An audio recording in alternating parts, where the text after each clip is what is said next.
มีพระเจ้าใหญ่ที่สุดสำหรับแขวงอุดมไซเนาะถือว่าเป็นวัดป่าที่เงียบสงบที่สุดนะสำหรับอยู่แห่งนี้ก็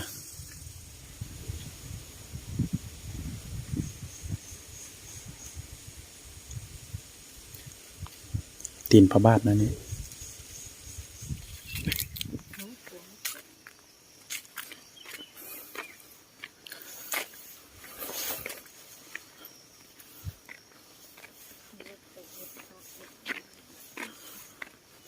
นี่ก็คือทางด้านในวัด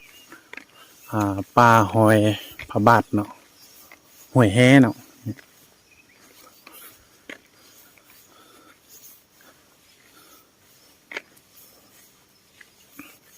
วันนี้ก็จะพามาชม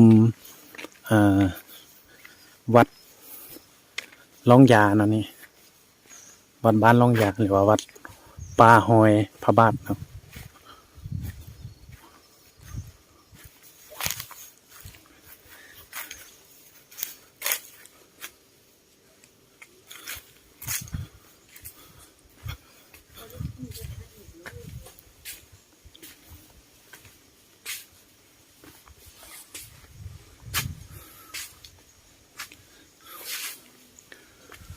โฮมเย็นดีเนาะสำหรับวัด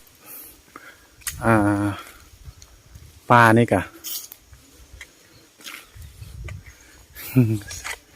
อย่าพอมัน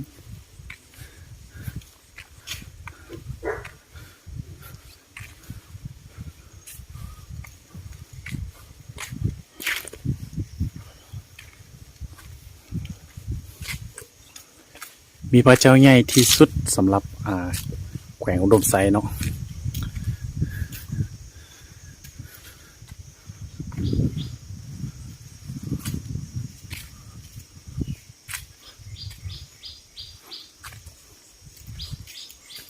ใหญ่หลายเนาะ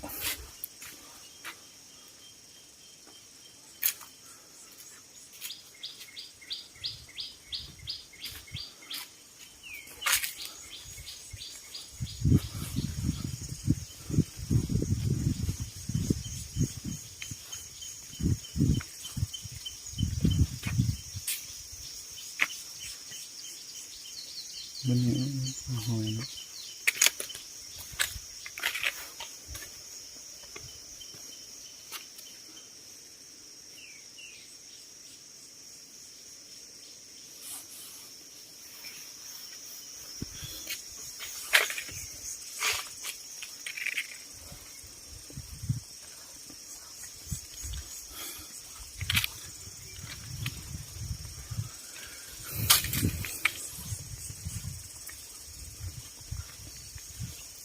ถือว่าเป็นวัดป่าที่เงียบสงบที่สุดนะสำหรับ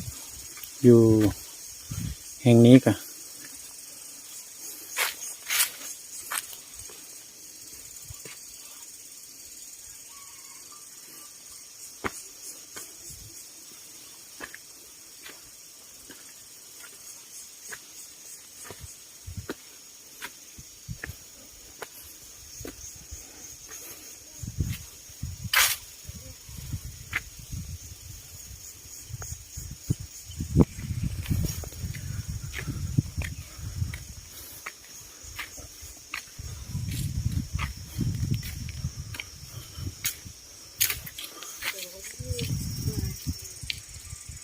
มี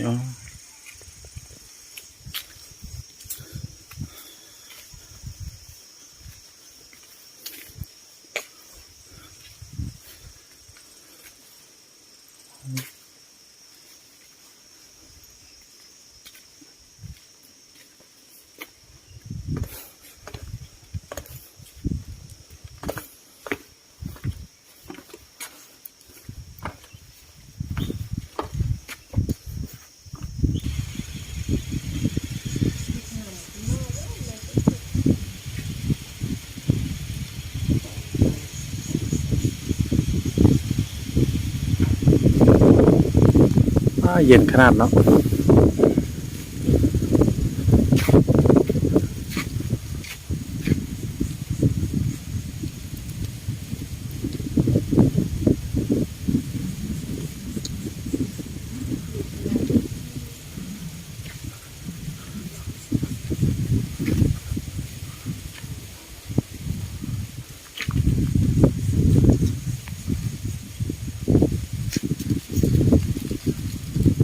พระเจ้าองค์นี้ใหญ่ขนาดเนาะ แล้วฉันพบอันนี้อันนี้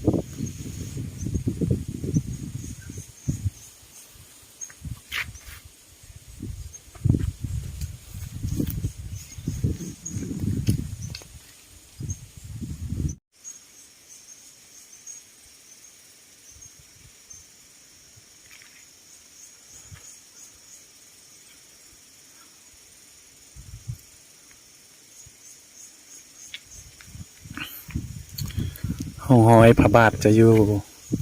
อ่าอารามนี่เนาะ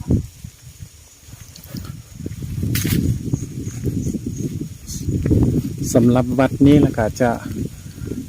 เงียบสงบสุดเนาะก็เย็นสบายสุด